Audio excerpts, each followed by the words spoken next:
Welcome to The Explainer. Today, we're jumping into a massive battle brewing in the real estate world, one that could totally change how you look for your next home. It's a story of corporate giants, hidden rules, and a big fight over who gets to show you a house first. So, here's how we're going to break it all down. We'll start with the partnership that sparked this whole thing. Then, we'll meet the major players on the board. We'll get right into the coming soon controversy, which is at the heart of the fight. See how the industry's top authority finally ruled. And then we'll get to the most important part. What does this actually mean for you? Okay, let's get right into it. The whole story kicks off with a massive deal between two of the biggest names in the business, a deal that sent shockwaves through the entire real estate market. So, was this just a simple business deal, or was it something more, like a real estate rebellion? See, on the surface, it's a partnership between the huge brokerage Compass and the popular website Redfin. But trust me, this was way more than just a handshake. It was a calculated, strategic move in a much bigger chess game for control. Here's the deal in a nutshell. Compass gets to show off its listings, the ones that aren't officially on the market yet, to the tens of millions of people browsing on Redfin. This creates this really powerful, exclusive pipeline of homes that, you're not going to find on every other website, at least not right away.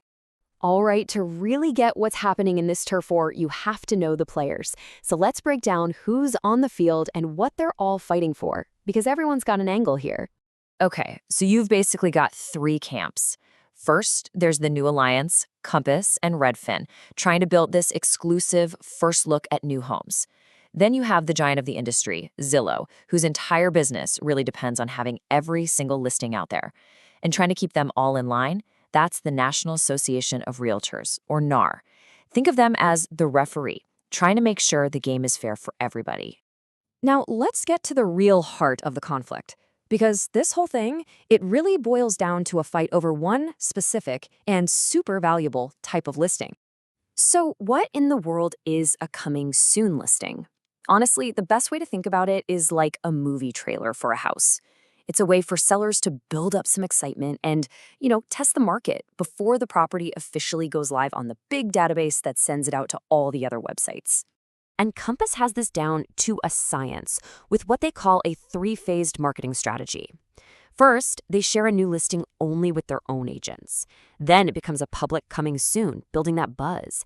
And only after all that, as the final step, does it hit the main MLS system.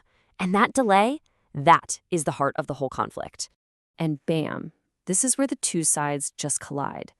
Zillow put its foot down. They came out with a policy that basically said, hey, if you're showing a house to the public anywhere, we want it on Zillow within 24 hours. That rule effectively banned Compass's whole strategy, and it set the stage for a major showdown. So you've got this massive standoff, right? These two giants are just staring each other down. Everyone in the industry is holding their breath, looking to the National Association of Realtors, waiting for them to make a final call that would set the rules for everyone. And when the NAR finally spoke up, their response was a total game changer.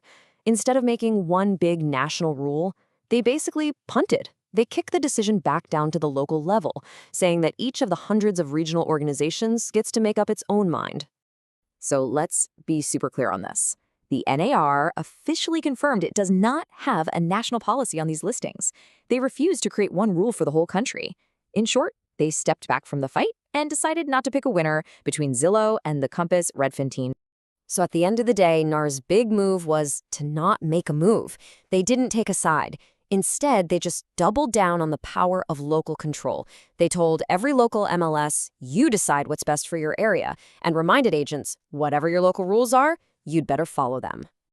Okay, so we've talked about corporations and policies and all this high-level drama, but let's get down to what really matters. How does all this industry chess affect you, the person who's just trying to buy or sell a house? It's tricky, right?